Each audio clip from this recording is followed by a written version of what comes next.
สำหรับ BFW คราวนี้ก็จะเป็นเดบิวต์โชว์ครั้งแรกแบรนด์หมูแบรนด์เสื้อผ้า menswear น้องใหม่ล่าสุดภายใต้อาสวะกรุ๊ปนะครับโชว์ที่ BFW ปีแล้วเสียงตอบรับเนี่ยดีมากขอบคุณ BFW แล้วก็คนที่มีโอกาสเสพงานของเราทุกคนก็หวังว่าปีนี้คงจะเกิดเอฟเฟกต์เดียวกันกับโชว์หมู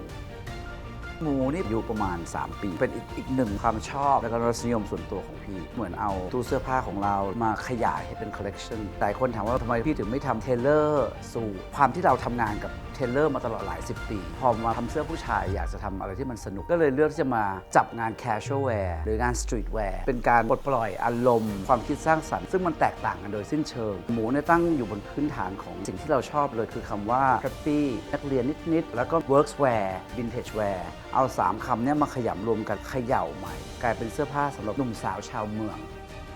จริงๆอาสวะไม่เคยใช้กิมมิคในการโชว์พี่อยากจะให้เสื้อผ้ามันพูดโดยเฉพาะโชว์นี้เป็นโชว์เดบิวต์ด้วยเราต้องการแสดงถึงตัวตนและจิตวิญญาณที่ชัดเจนที่มันมีความเป็นปัจเจกไม่ได้ใส่ชั่วประเดี๋ยวประดาวเป็นของที่อยู่ในตู้มันจะไปผสมกับชีวิตเขาได้อย่างลงตัว